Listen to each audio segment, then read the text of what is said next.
Эндээс буу гэдэг шаардлагыг зөв зүйтэй гэж улсын их хурлын олон аль хэдийн үзсэн байна. Ийм учраас ардчилсан намын бүлгээс тавьж байгаа шаардлага нэгдүгээрт нь зүй ёсных байна. Энэ шаардлагыг Монгол Ардын намын дарга энэ шаардлагыг биелүүлэх ёстой гэдгийг бас дахин хатуу сануулга хэлье. Хэрвээ бид нар одоо өөрөө сайн дураараа зарчимд нийцэж, үндсэн хуулийн зарчимд нийцэж сайн дураараа ажлаас чөлөөлөгдөх ёстой гэдэг шаардлага тавьж байгаа. Чөлөөлөгдөх ёстой гэдэг зарчмын шаардлагыг хүлээж авахгүй бол бид нар угцруулах арга хэмжээнд орно. Тэгээ хоёр ялгаатай.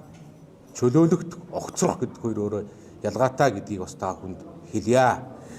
За мөн дараагийн үндэслэл нь сүүлийн үед гарч байгаа энэ хулгай зэлгээ авилгалын асуудал одоо үнэхээр цочирдон болж байна. Өмнө нь одоо бас 44 их 80 зэргээр бас эзэн биегүү том олон тонууд иргэдэг байсан бол одоо эзэн биетэй 110 сая доллар, 200 сая долларыг эзэн биетэйгээр хэн хизээ хаана ямар авилгалын мөнгөнд яаж холбогдсон гэд бүр эзэн биетэй мөнгөн дүнтэй хулгайтай цаг хугацаатай баримт нотлохоотойгоор бие биендээ одоо өндөр хариуцлагатай алав хашижсэн хүмүүс мэдээлэл өгч байна. Энэ одоо үнэхээр энэ тогтолцоо авилгадсан 10 жилийн тухай ярьжсэн бол энэ мапдсан 10 жил байжээ. Мап гэдэг чинь яг юу вэ? Зохион байгуулалттай гэмт хэргийн бүлэглэл байдаг. Зохион байгуулалттай гэмт хэргийн бүлэглэл. Дээр нь төрийн хүчийг нэмээд мэдээллийг нууцд авах замаар хулгай хийх боломжийг төрийн хуулиар хоёрдугаарт нь хамгаалаад төрийн хуулиар хамгаалж нууцд авдаг. Дураараа нууцд авдаг. Дураараа шууд худалдаа авалтын гэрээ хийдэг. Төрийн хуулиар хамгаалагдаад 3 дугаарт нь энийг шалгах ёстой хууль хяналтын байгууллагын таг дууга хууль зүйн сайд нь энэ мапын нэг хэсэг болоод хувирчихсан. Энэ тогтолцооны нэг хэсэг болоод хувирчихсан. Энэний дээр сууж байгаа эрх баригч намын дарга 5 намын дэвшилтсэн ойлголцлын парламентыг өдөртөд сууж байгаа нь зарчмын хувьд яг энэ цаг үе дээр улам бүр буруу гэдэг нь бас харагдчих. Улам бүр буруу энэ тогтолцоог яаралтай засах юм байна. Энэ бол зарчмын шаардлага зөвөө гэдгийг.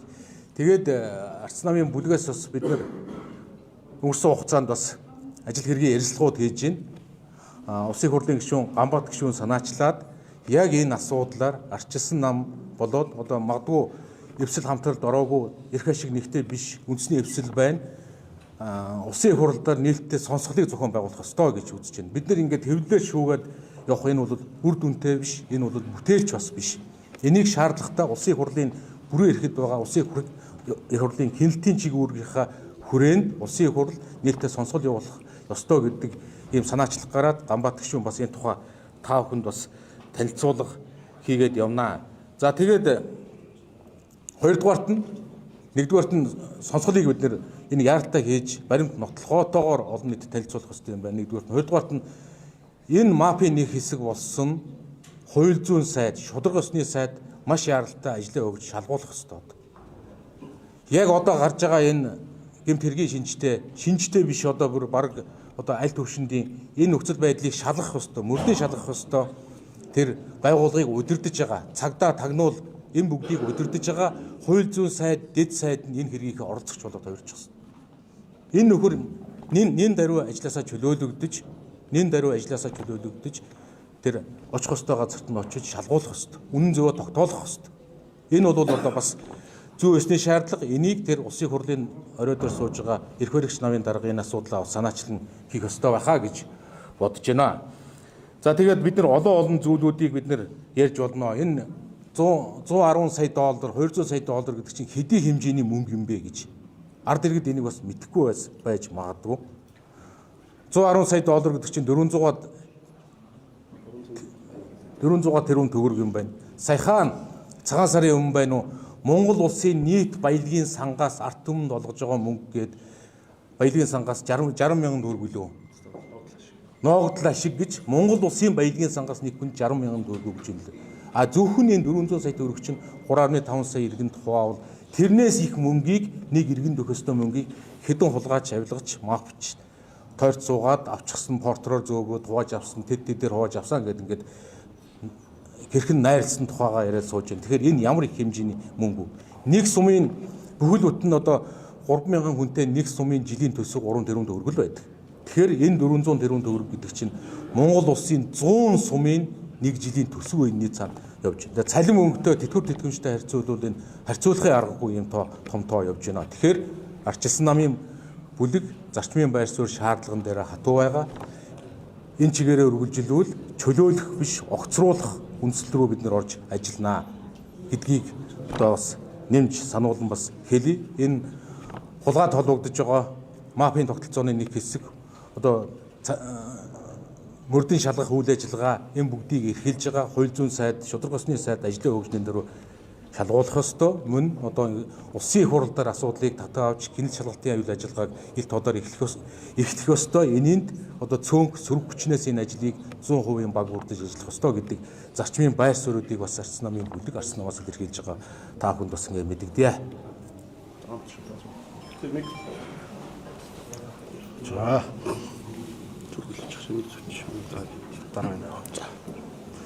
За. За, та бүхний төмөн амгалан айлтгая.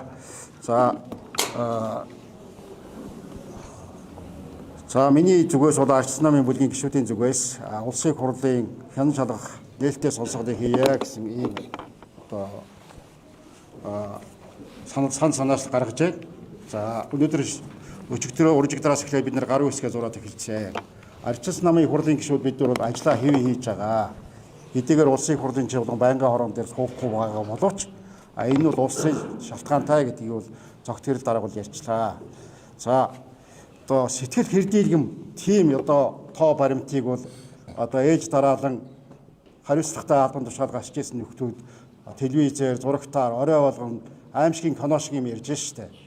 Энэ дээр бол одоо ард түмэн бол амьсгаа дараа яаж ийм аймаар юм, яаж ийм муухай юм хийж чаддаг байна Монголын төр засаг. Сүүлийн 10 жил, 20 жил Монгол ардын нам одоо дангаараа засагласны үр дүнд ямар байдалтай болсныг гадна дотногоо мэдж байгаа. Ганцхан жилийн дотор ихэд авилгын индекс бол 10 баяраар хурцсан байгаа. Хамгийн сүүлчийн авилгадаа идэвхжиж байгаа тэр Африкийн орнуудаас хойш хужаагсж байна. За сүүлийн үеийн мэдээлэлээр ихэд Америкийн нэгдсэн улсын визэнд бол одоо виз бонд гэдэг хөтөлбөрт орчихсон.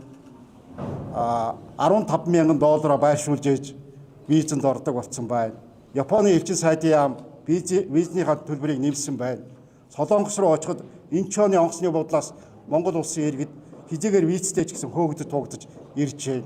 Энэ бүгд бол одоо энэ авилгатай, энэ нөхцөл байдалтай холбоотой юм аа. Бидэнтэй яг 30 жилийн өмнө ажиллахаа эхэлж ирсэн Казахстан улс гэдэг өнөөдөр нэг хүнд ногдох дотоодын нийт бүтээгдэхүүн $15,000. Оросын холбооны улс хэдийгээр даантай байгаа ч гэсэн $14,000 нэг хүнд ногдох нь. Хятад улс гэхэд тэр бом 400 сая үнэтэй мөртлөө $12,000 гэх мэт юм байна. Гэтэл манай Монгол улс өнөөдөр бол нэг хүнд ногдоход дөнгөж $7,000 гарна. Энэ байдлаас болоод энэ их мөнгө сая хэллээ өөрсдөө ч ярьж байна. Зүгээр машинаар зөөгөө тараадаг болсон байна. Долларыг. Энэ ч $1 сая авсан, тэр нь ч $3 сая гэсэн, ингэж хувааж гисэн гээд ингээд ярьж байна. Энэ хулгайчид бие бинийгээ одоо луурчид бол барьцаа авсан байна. Гэтэл ард түмний амьдрал бол 30% нь ядуу ингээд 30-аад жишгүй юм да. Тэгээд энэ байдлыг одоо бид хэрхээ хүрээнд сонсгоо. Ард түмэн мэдгээ. Үүнээс гадна одоо улсын их хурал дээр байдаг механизм байгаа хуультай хянан шалгах төр хороо байгуулж сонсгол хийнэ. Энийхээ дагуу хууль хяналтын байгууллагууд нь өдий бол яагаад ажиллаагүй юм, яагаад ажиллахгүй байгаа гэх зэрэг зүйлийг бид нэр сонсох ёстой гэж бодож байна. Тэгээ энэ хүрээнд бол одоо миний баланкн дээр би санаачлаад ардчилсан намынхаа удирдлагатай, бүлгийнхаа удирдлагатай ярьсныхаа үр дүнд одоо 32 гишүүн гарын үсэг зурсны дараа бол энэ сонсгол хэрэгжиж эхэлнэ. Ингээ өнөөдрийн байдлаар одоо 10 гаруй гишүүн зурсан байна. Ардчилсан намын бүлгийн гишүүд бүгдөө зурна гэдгээ илэрхийлсэн байгаа. Тэгээ үйл явдлын өрнөлтийг та бүхэн одоо удахгүй харах баха. Ардчилсан намын бүлэг миний үеийн бол авилга хулгай энэ лууртай бол хизээч одоо эвлэрдэггүй гэдгийг та бүхэн мэднэ. Сүүлийн 10 жил бол байнга хэлж ярьж байгаа. Өнөөдөр ч гэсэн энэ асуудлыг нээлттэй сонсшоо. Улсын их хурлын гишүүнийхээ бүрэн эрхийн хэмжээнд бүрэн одоо энэ сонсголыг санаачлаа явж байгаа гэдгийг хэлье. За баярлалаа. Цэгийн гишүүн мэдээлэл энэ дараа нь асуулт тавина. За та бүхэнд энэ өдрийн мэндийг хүргэе. Тэгэхээр ардчилсан намын дотоод сонгуул маань бол ан цагийн мэн сайтаар дамжуулагтаад бол хүрж байгаа. Тэгэхээр та бүхэнд богино хэмжээний урьдчилсан байдлаар ирсэн байгаа тоо мэдээллүүдийг статистик хүргэе гэж манай намын удирдлагын зүгээс үзэж байгаа. Тэгэхээр намын дунд шатны байгууллагын аймаг дүүргийн намын хорооноос ирсэн эрцийн мэдээ байна. 73%-тай бол оролцсон байна. За тэгээд нийт 4250 хүнээс одоо ийм байдлаар бол эрэгтэй эмэгтэй хуваагдмал хүүсийн харьцаа бол тэгш байдлаар оролцсон. За 378 өвбийнхээ нийт сонгогдохоос энэ удаагийн дотоод сонгуулиор бол эрс шинжилэл манай нам хийлээ. Тэрний үндсэн дүн маань бол нийт 378 өвбийнхээс 60% нь 40-с доош насны залуучууд сонгогдож гарсан байгаа. Энэ маань бол манай намд урд хожид байгаагүй асар том шинжилэл болж байна гэж бид бүхэн харж байна. Тэгэхээр хамгийн залуу өвбийнхийн төлөөлөгч маань бол 21 настай, хамгийн өндөр настай нь бол 68 настай байна. Үндсэндээ бол бид бүхэн хүүсийн тэгш харьцааг хадгалаад 60% нь эрэгтэй, 40% нь эмэгтэй үндэсний бодлогоор оны гишүүдэд бүрдсэн байгаа. Тэгээ та бүхэнд урьдчилсан байдлаар ирсэн нийслэлийн 9 дүүргийн ардчилсан намын дарга нар, за тэгээд 21 аймагаас сонгогдсон ардчилсан намын дарга нарыг бас танилцуулж байна энд дүрсэн дээр. Тэгэхээр үндсэндээ бол аймагуудаас нийтдээ 5 аймгийн даргаас бусад бүх аймагууд дээр шинэ намын даргууд бол сонгогдсон. Энэ маань бас манай ардчилсан нам нэлийн том шинжилгээг хийж байгаа юм бол илрэл байгаа. Мэдээж хэрэг дотоод сонгуул бол маш хүчтэй өрсөлдөөнтэй болдог. Үе үеийн ардчилсан намын дотоод сонгуулиар маш олон хагарлууд үүсдэг. Дээрээс нь маш их тэмцлүүд бол гардаг. Дээрээс нь ер нь бол булхай гарс их гарч байгаа. Та бүхэн бас сошиал хаяг дээр манай нам нээлттэй учраас намын гишүүд манд ч гэсэн ийм хүндрэлүүд тулгарч байна. Мөнгөөр гишүүдийн саналыг худалдаж авч байна, хайрцаглаж байна, фракцууд нийлээд шинэ хүмүүсийг оруулахгүй байна. Эсвэл хуучин олон жил намдаа зүтгэсэн хүмүүс маань орж чадахгүй байна. Гэх мэт маш их гомдлууд бас гарч байгаа. Энэний шийдлийг бид бүхэн ардчилсан намын шинжилсэн дүрмдээ бас тусах гэж оролдож байгаа. Үеийн үед намууд ер нь мөнгөний хамааралгүй ямар нэгэн фракцаас гадуур энгийн гишүүд нь яаж дуу хоолойгоо хүргэдэг байх юм бэ? Тэр системийг яаж хийх үү гэж боддог. Тэгэхээр ардчилсан намын шинжилсэн дүрмд орсон нэг заалт маань бол намын их хурлын 1451 одоо төлөөлөгч нар сонгогддог. Энэ маань бол 378 өвбх болгон намын удирдлагууд ороод түүн дээрээс шууд хамлагдсан газруудаас гадна үндсэндээ бол 330 сум болон хороод 204 хороодоос төлөөлөгч нарыг сонгож оруулдаг. Энэ нэг зүйл ажиглагддаг нь бол нийслэлийн төлөөлөл илүү бага хувьтай харагдаж байдаг. Тэр утгаараа нийслэлийн 204 төлөөлөгчийг уламжлалт аргаар буюу өөрийн хороод дээр хийгдэж байгаа хурлуудаас том сонгогдож байгаас гадна тухайн одоо жишээ нь Баянгол дүүргийн 1-р хороон дээр өрсөлдөж байгаа өрсөлдөхөөр одоо саналаа өгсөн 3 нэр дэвшигч байлаа гэхэд нэгийгээ бид бүхэн сонгож явуулаад нөгөө 2 нэр дэвшигч дээрээ бид бүхэн санамсаргүй төврийн арга блокчейн технологиор хийхээр гаргаж өгсөн байгаа. Энэхүү блокчейн технологи маань орж ирснээр бид бүхэн ямар нэгэн мөнгө болон ямар нэгэн хайрцагнаас болж намынхаа үйл ажиллагаанд бодлого илэрхийлж чадахгүй байгаа хүмүүст адил тэгш хуваар боломж олгохыг эрэлхийлж байгаа. Үндсэн нийт дүнгээрээ хараад үзэх юм бол 1451 намын их хурлын төлөөлөгчдөөс 83% нь бол томилогдох болон сонгогдох зарчмаараа уламжлалт аргаараа сонгогдоод явна. Энэ дундаа шинэ технологиор бид бүхэн 17%-аараа намдаа салхи оруулахаар бол дүрмдээ бол гаргаж өгсөн байгаа. Тэгэхээр 3 сарын 31-ний хүртэл АНЦ-ийн сайт дээр ардчилсан намын гишүүд маань намын их хурлын төлөөлөгчийг бүртгүүлэх энэхүү төвөрт оролцох боломж нь бол нэгдэж өгсөн байгаа. Тэгэхээр 3 сарын 31 хүртэл нэрсүүдийг бүртгэж аваад 4 сарын 3-ны өдөр бүх нэрсийг кодлогдсон байдлаар нь болон тухайн кодыг нээлттэй өгөгдлийн сан дээр бид бүхэн зэрэг байршуулна. Энэ маань юу хэлж байгаа вэ гэхээр ямар нэгэн хаалттай сайт дээр ямар аргаар энэ төвөр нь сонгогдоод ямар нэрсүүд байсан гэдгийг хаалттай биш бүх мэдээлэл нээлттэй өгөгдлийн сангаар дамжуулагдаад явна. Ингэснээрээ 4 сарын 5-ны өдөр ирээдүйд үүсэх блокн дээр суурилсан санамсаргүй төвөр буюу тоон олонлог дундаас энэхүү нэрсүүд маань урьдчилсан зарлагдсан нэрсүүд дундаасаа сонгогдно. Тэр утгаараа ямар ч компьютер дээрээс дэлхийн аль ч өнцгөөс энэхүү системийг та бүхэн маань шалгаад үзэх боломжийг бид бүхэн нээж өгч байгаа. Энэ бол ямар нэгэн хүнээс хараат бусаар ямар нэгэн фракц болон мөнгөний хамаарлыг багасгах гэсэн орлогыг бол бид бүхэн эхлүүлж байгаа. Тэгэд энэ маань бол сайн туршлага болоосоо гэдэг маш их хүсэж байгаа учраас ардчилсан намын гишүүд маань энэ бүртгэлдээ бас АНЦ-ийн сайтаараа ороод идэвхтэй бүртгүүлээрэй гэж хүсэв. За баярлалаа. Асуулт тавьж. Аны УПК-д нэр дэвшсэн сая 4000 гаруй хүн байгаа гэдэг чинь тэдний мэдээлэл ил тод нээлттэй байшин гэсэн үг үү? Маш нөгөө нэг тэнцингийн мөнгө яг хэд цугларсан бол тэрийг яаж нээлттэй байх вэ? За, улс төрийн намын тухай хуулиар денчин гэдэг зүйл хуучин байсан бол одоо аливаа денчин авч болохгүй татвар хандив зэрэг тодорхой хуулийн заалтуудтай болсон. Дөнгөж нөө зохион байгуулалтын ажил дуусах шатндаа явж байгаа болохоор мэдээлүүд нэгтгэгдээд явж байгаа. Энэ удаагийн улс төрийн намын тухай хууль өөрөө бас нэлээд тийм олон зүйл заалт хатуус тэр тусмаа санхүүгийн үйлгээ олон зүйлээр нарийн байгаа учраас мэдээлэл гаргаад хуулийн хүрээнд асуудлууд ингээ хийгдээд явнаа гэдгийг хэлье. Одоо энэ зарим намын гишүүд дотоод сонгуулийг хүлээн зөвшөөрөхгүй гэдэг. Жишээ нь одоо Баян зүрх дүүрэлтээр бол Орсон энэ тал дээр та байрсараа илэрхийлж. За бас сонгуул болж байгаа юм чинь бас нэлээд гомдол санал бол бас нэлээд хэрж байгаа. Энэтэй холбоотой миний авсан мэдээлэлээр өнөөдөр намдаар бас дотоод маргааныг шийдэх нэгж гэж байгуулагдаад маргаан таслах дэд зөвлөл гэж байгуулагдаад ажиллаж байгаа. Өнөөдөр хуралдаж гомдлуудаар тодорхой шийдвэрүүд гаргаж ажиллана гэсэн мэдээлэлтэй л байгаа. Тэгэхээр тэр эрх үхий байгууллага шийдлээ гаргаад явах хаа. Одоо үндсэндээ намын дотоод шүүх гэсэн үг. Одоо энэ жишээ нь Баян зүрх дүүрэг одоо намынхаа сонгуулийн дотоод сонгуулийн хүлээн зөвшөөрөхгүй гэж. Энэ дээр яах вэ?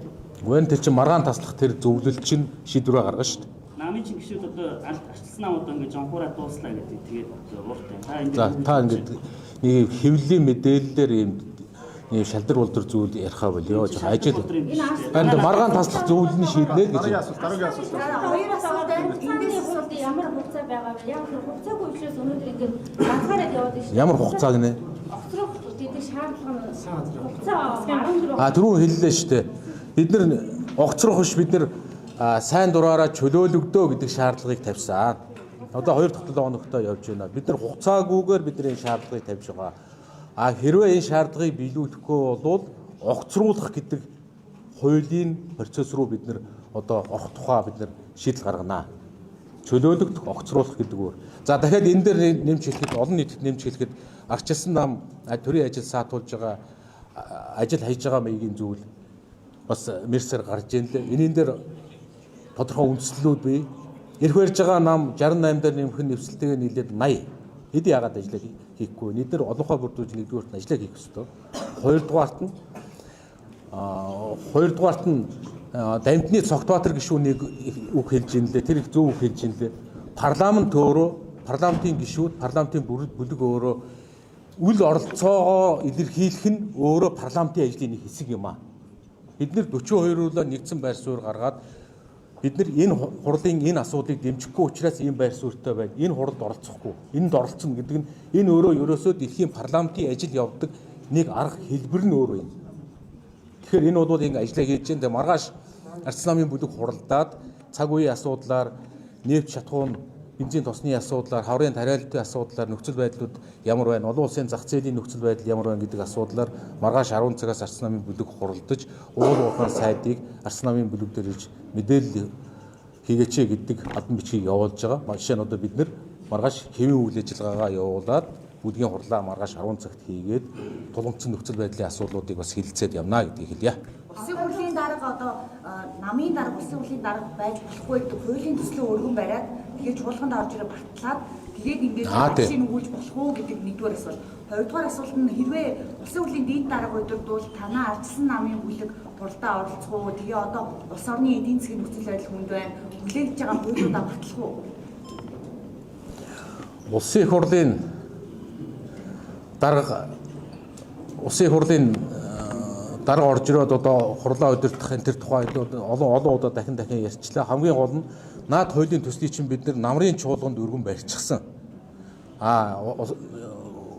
Учрал дарга энэ хуулийн төслийг хэлэлцүүлнэ гэж бид нарт бас ойлголцсон. Намрын чуулганы төгсгөлд энэ хууль байхгүй, хаврын чуулганы хэлцэх асуудал байхгүй болчиход байгаад нөгөө зарчим хаачваа. Бид нар тухайн үед төрийн ажлыг бас гацаахгүй тулд нэг юм ойлголцол явж байгаа хуулийн төслийн өргөн барьж байгаа юм чинь энэ удаад төрийн ажлыг гацаахгүй төсвөө батлая гэдэг үүднээс тодорхой тооны гишүүд орж дэмжиж явсан. Энэ бол бид нар асуудлыг зөвхөн сөрөг хүчин гэдэг үүднээс асуудалд хандж байгаагүй гэдгийг бас илрэл байхаа гэж бодож байна. Бид нар дахиад нөгөө тохиролцоо биш зарчмын шаардлага бид нар нэгхэн бидний бас зүй өсний өөр. Нөгөө хууль хайцсан би. Хуулиараа явъя. Хуулиа батлая гэсэн байхгүй. Тийм учраас бид нар энэ зарчмын шаардлагыг тавьж байгаа гэдгийг бас хэлье. Нэг дарга удирдвал авахгүй танаа хүчил дарга суулгана. Тийм. Энийг бас бүлэгдээр яриад ярилцаад шийдэх хэрэгтэй байна. Бид нар бол зарчмын шаардлага хатуу тавиад л явж байгаа. Амбат гишүүдээс нэг асуулт байна. Ямар асуудлаар сэтгэл сонсголтын сэдвүүд юу гэсэн бэ? Тэгэхээр өмнө нь бас баярмаг шунаа ирээд наад чижээс харбины асуудлаар бид нар татвараараа байгуулсан. За яг та бүхэн мэдж байгаа намрын чуулганаар бол Баярмаг шун бит хоёроос бол харбины гэрээн дээр сонсгол хийе гэдэг. Харбины гэрээн дээр бол 36 их 80 төгрөгийн луур гарсан байна гэдгийг бол тал талдаа яриад байгаа шүү дээ. Тэгээд нэлээ хариуцлагатай нөхдүүд бол бичиг баримтаар тэрийг нотолж байгаа. Гэвч Монгол Ардын намын бүлэг завцарлага авсан одоо хүртэл хүлээлтийн байдалтай байгаа. За тэр ганц нэг яриа сонсоход бол би тэгж бодохгүй байгаа л да. Гятадын элчин надад тэгж заавар өглөө. Тэглээ инглээ гэж яриад байгаа. Би тэгж бодохгүй. Элчин сайдууд ямар нэгэн байдлаар Монгол улсын засгийн газрын ажилд оролцдог, их хурлын ажилд оролцдог гэдэг юм байхгүй.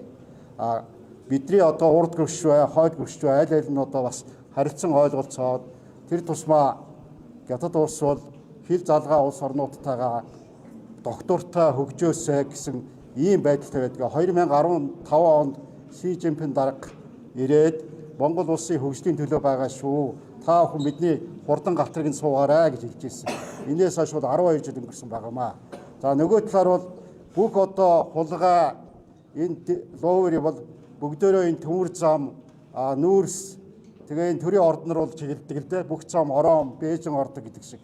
Тэгээд одоо энэ 10 20 жил бол энэ хулгай лоовер явсан байна. Нэг нам засагласан байна. Одоо энэ асуудлаа бол бие бинийгээ барьцаалах маягаар гаргаж ирдэг болсон байна.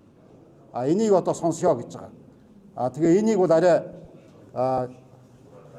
одоо жижиг намууд буюу дэмжих юм байна гэж ойлгож байгаа. Тэгээд Монгол Ардын намын тэр шудраг гишүүч гэсэн дэмжлээ гэдгийг ярилцахгүй байна. Тэгээ энэ сонсголыг бол хийж л таарах байх. Энэ хаврын чуулганаар бол 2 сонсгол орох ёстой. Эхний ээлжинд бол одоо бид бүхний өргөн барьж байгаа энэ сонсгол юм аа. Энэ 2 сонсгол хоёулаа явах ёстой. Харбины мөн бас энэ төмөр замын нүүрсний энэ авилга хулгайтай холбоотой асуудлыг үзье харьяа сонсё л гэж байгаа. За ингэж Улсын зарим гишүүдийн зүгээс улсын хурлыг ингэж ажиллаж байхаар та гэдэг ийм шаардлагыг дотроосоо тавьж хэлдэг. Энэ дээр арсан нам ямар байсаар нөгөө тэгвэл та бүхэн шаардлага албан ёсоор бичгээр хандаад ингээд хүнлийн төвшөнд яриад байгаа маань тушаал хэлээд байгаа. Бичгээр очсон аль хэдийн тэрийг нь тэр огноо сар өдрийг харах хэрэгтэй байхаа. Бичгээр аль хэдийн шаардлага очсон. Тар гэдэг шаардлагууд бас гарч ийн гэж байна. Ер нь бол нөхцөл байдлыг харахад 68 суудлаа авч дангаараа засаглах олонхийг авсан Монгол Ардын нам нэмээд эвсэл болоод 80 суудалтай болж байгаа энэ эвсэлж хамтарч байгаа энэ улс төрийн хүчнүүд засаглаж чадахгүй юм бол бид нар энэ төвшөнд улс орныг өдөртөж засаглаж авч чадахгүй юм бол ард түмэнд үннээ хэлэх хэрэгтэй. Одоо ингээд арчилсан намаас боллоо тэрнээс энэс боллоо гэж худал хулгайгаа дэлгэлцэж байгаа оронд ер нь засаглаж чадахгүй болчлоо гэдгийг одоо үннээ хэлэх хэрэгтэй л болж байна. Америкийн визийг авахд бас хэцүү болчихсон шүү дээ босох татаад. Тэгээ арчсан намын нөгөө арчлын гэрээгийг авах давуу тал болно гэж та намайг ярьж ирсэн шүү дээ. Одоо энэ дээр харин тийм ер нь ардчлал гадаадд зорчих виз 2 гэдэг чинь баг нэг зүйлийн 2 тал гэдэг 90 оноос эхэлтэй энэ зүйлээ. Гэтэл яг одоо Монгол улсыг ардчлалаас ухарч яана гэж арчилсан орнууд үзэж байна. Монгол улс ардчлалаас ухарч байна. Энэ авилгацсан тогтолцоо, арчилсан тогтолцоо, шудрах шүүх, чөлөөт хэвлэл энэ бүгдээс энэ Монгол улс арчилаас ухарч байгаа юм байна гэж энэ арчилсан орнууд үзэж байгаа учраас Монгол үндсэндээ блок тавьж эхэлж байгаа л юм мэдээлэл. Тэгэхээр энэ бүгдийн цаана юу вэ? Арчиллыг дэмждэг, арчилсан үзэл санааг дэмждэг улс төрийн хүч нь энэ орон зайд, энэ эрх барих орон зайд өгүүлэгдэж байгааг энд илэрэл 10 жил энэ улс орныг маавчулсан 10 жил авилгажуулсны чинь олон улс дэлхий энэ улс орн чинь авилгалаа арчлаас урчаал гэж үзэж байгааг нь билээхийн илэрэл. Түрүүн Гамбат гишүүн хэлж байна. Зөвхөн Америкийн нэгдсэн улсаас гадна Япон улс, Солонгос улс, бусад арчилсан орнууд бүгдээрээ Монголд одоо тийм элдгээр хориг тавьж эхэлж байна. Энэ өөрөө энэ бүх зүйл хоорондоо холбоотой саяны авилга хулгай энэ олон зүйл энэ маавцсан тогтолцоо энэ олон зүйл чинь ийм л гадаад орчинд хүртэл энэ зөвхөн дотоод асуудал биш гадаад орчинд хүртэл ийм үр нөлөөгөө аль хэдийн үзүүлээд ирчихлээ л гэсэн үг. За ингэж За баярлалаа та. тусдаа уулзаа. За. За сайн байна уу?